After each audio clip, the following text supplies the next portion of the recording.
하나님, 오늘도 이 새벽에 예배케 하시니 감사합니다.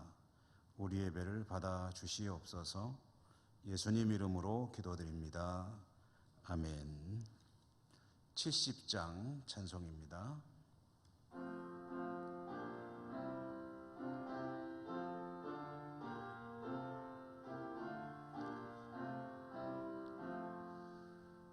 피난처 있으니 환난을 당한 자 이리 오라.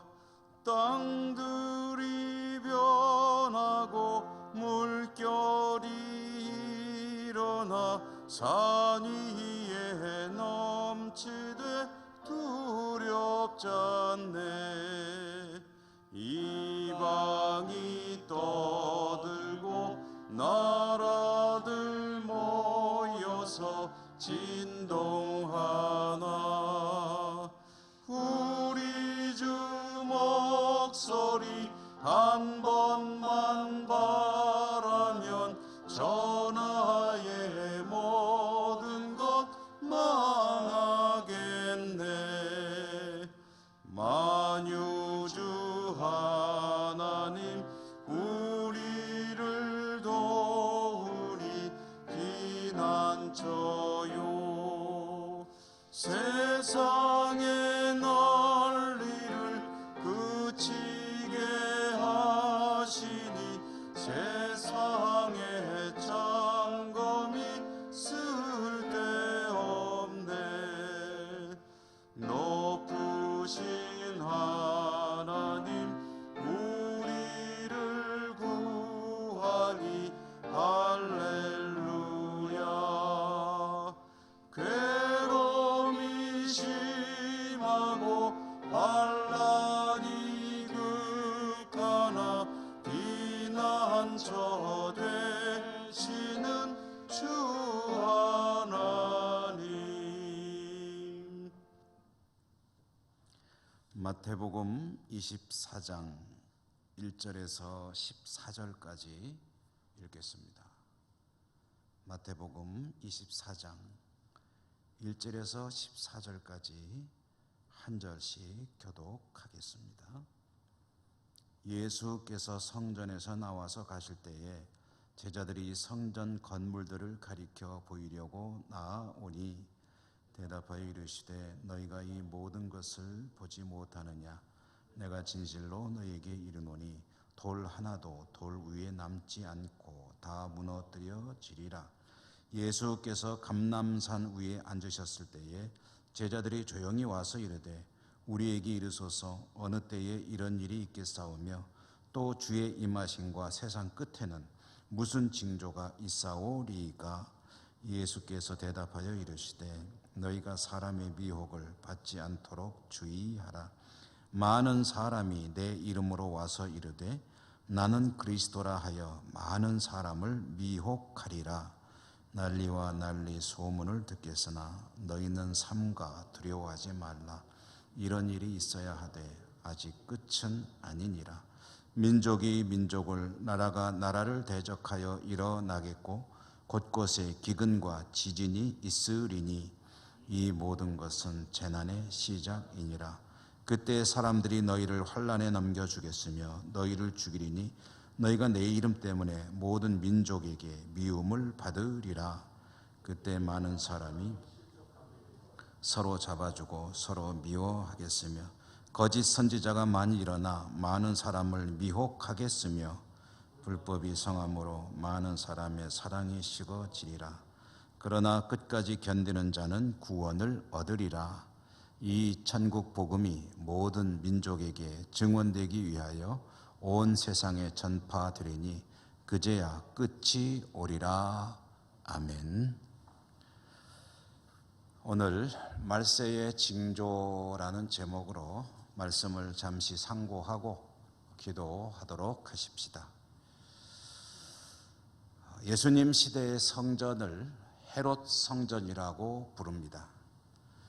이 성전을 헤롯이 원래 있던 성전을 크게 증축했기 때문입니다.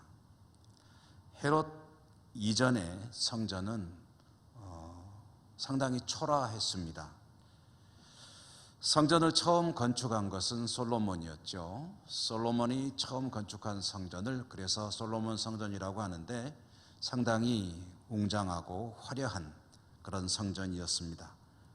그런데 바벨론의 느부갓네살이 쳐들어왔을 때에 그 성전은 처참하게 무너지고 불타오르고 말았죠.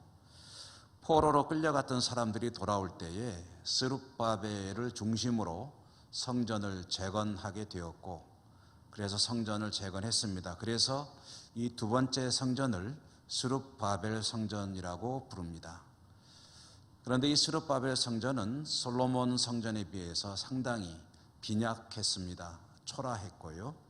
그래서 성전을 짓고도 이스라엘의 원로들이 많이 슬퍼했다 하는 이야기가 성경에 전해지고 있습니다.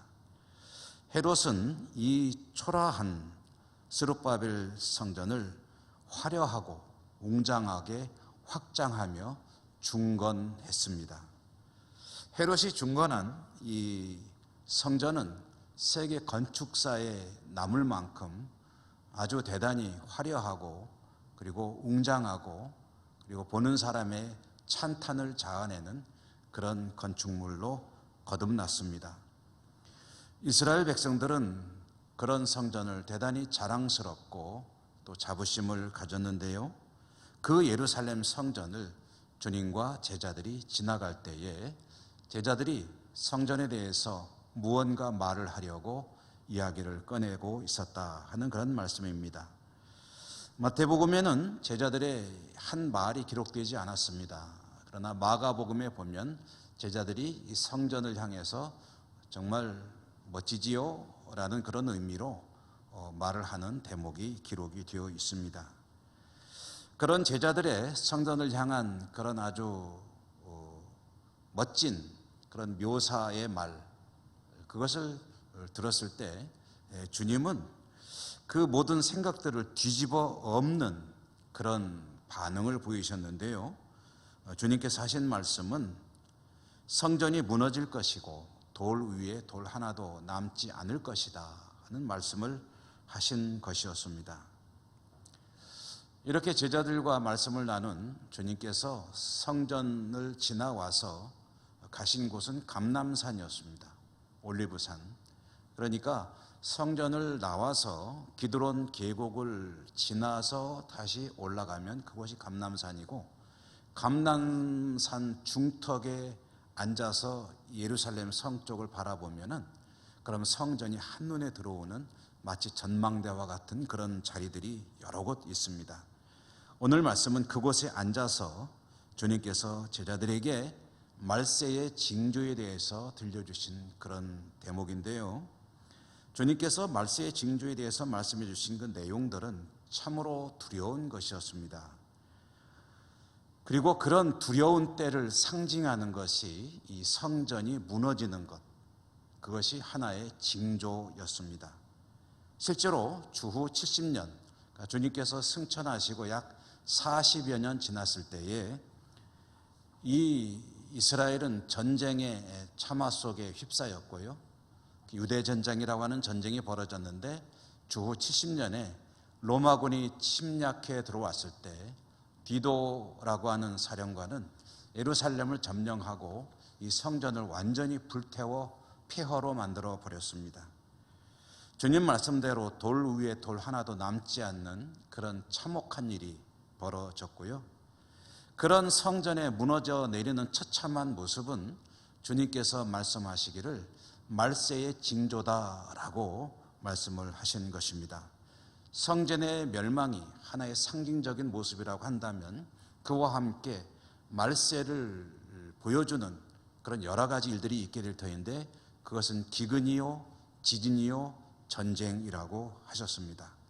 이러한 모든 일들이 기근과 지진과 전쟁이 끊임없이 반복되어 일어나면서 결국은 말세가 다가올 터인데 이런 일들은 말세에 사람들이 겪게 될 그 참혹한 모습을 보여주는 또한 징조다라고 말씀을 하신 것입니다. 주님은 그런 종말의 징조에 대해서 말씀하시면서 주님이 갖고 계신 그런 소망에 대해서도 언급을 하셨는데요. 그것은 땅 끝까지 복음이 전파된다는 것이었습니다. 이 땅의 종말, 그것은 이 땅의 새로운 나라, 곧 하나님의 나라가 시작된다는 것을 의미합니다. 그 하나님의 나라는 준비된 백성들을 통해서 이루어질 것입니다. 하나님의 나라를 준비할 하나님의 백성들은 복음을 받아들인 사람들입니다. 그래서 이 땅의 모든 사람들에게 복음이 전파되어 그것을 받아들인 사람들이 믿음으로 기다리던 가운데 종말의 때가 올 것이요, 이 땅의 모든 것들은 무너져 내릴 것이요, 새로운 나라, 하나님의 나라가 시작될 것이다 라는 말씀을 전해 주시는 거고요. 그 나라를 바라보면서 주님이 갖고 계신 소망이 뭐냐? 하루라도 빨리 땅끝까지 마지막 최후의 한 사람까지 복음을 듣는 것이다 라는 것을 말씀하셨습니다. 주님은 그 일을 시작하셨습니다. 그리고 십자가에 죽으셨다가 부활하시면 승천하시게 될 것입니다. 그리고 성령이 임하시면 이제 그 일은 제자들이 감당을 해서 땅끝까지 복음을 전하게 될 것입니다. 그것을 주님께서 예고처럼 명령처럼 하신 말씀이 너무나도 유명한 사도행전 1장 8절 아니겠습니까? 오직 성령이 임하시면 너희가 권능을 받고 예루살렘과 온 유대와 사마리아와 땅 끝까지 이르러 내 증인이 되리라 라고 하는 이 말씀, 이때 이후로 역사가 거듭되어 진행되어 오는 가운데 수많은 말세의 징조들은 계속 있어 왔습니다. 지진도 끊이지 않았고 기근도 계속되었으며 전쟁은 또한 반복해서 일어났습니다. 종말의 때가 점점 가까워진다는 이야기죠. 그 날이 가까울수록 성도들은, 하나님의 사람들은 무엇에 힘써야 하느냐? 첫째로는 깨어 있어야 될 것입니다. 깨어 있어야 한다는 것은 곧 말씀과 기도로 늘 하나님과 교제하는 삶을 살아야 한다는 거죠. 주님은 화려한 성전에는 별 관심이 없으셨습니다. 성전이 무너지는 것에 대해서 조금도 애석해하지 않으셨습니다. 왜 그렇습니까? 성전이 성전으로서의 모습을 잃어버리면 겉모양이 아무리 화려해도 주님에게는 아무런 의미가 없는 것이었기 때문입니다. 오늘 이 시대에도 예루살렘에는 성전이 없습니다. 그 대신 성령이 임하시는 모든 성도들이 성전이요, 그 성도들의 모임인 교회가 새로운 성전입니다.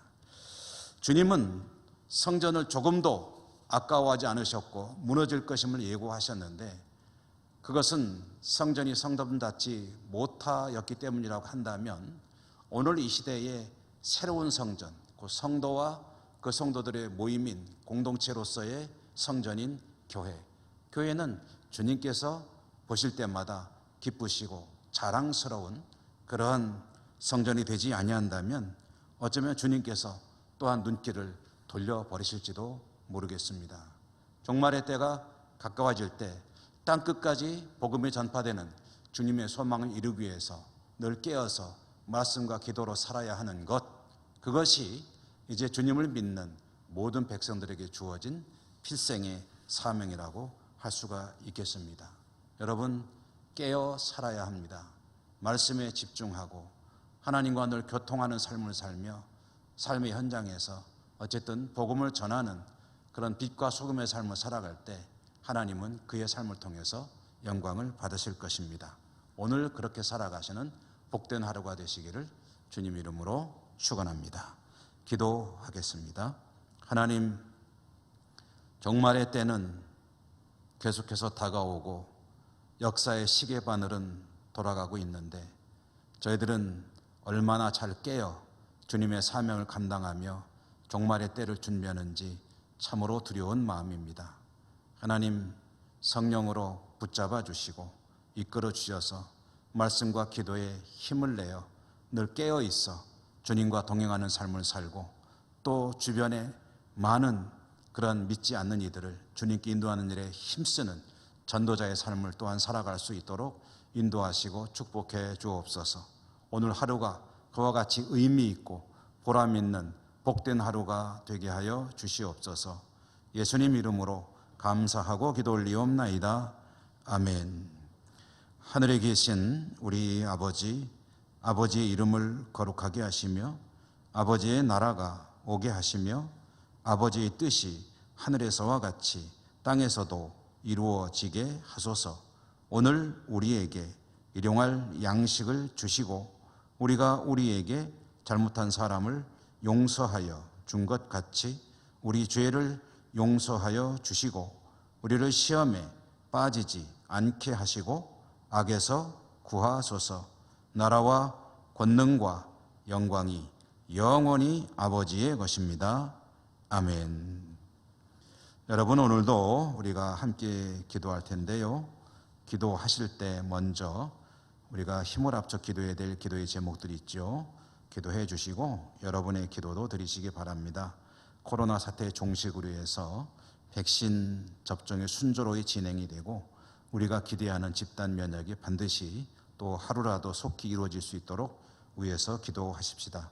세계 곳곳 어려움 당하는 곳을 위해 기도해 주시고 선교사들을 위해서도 기도해 주시기 바랍니다. 우리 예천 땅을 위해 또 어려움 당한 이들을 위해 그리고 교회 회복을 위해서도 잊지 말고 기도해 주시고요. 여러분의 개인적인 소원들도 우리 주님 앞에 믿음으로 아뢰시기 바랍니다. 다 같이 기도하십시다.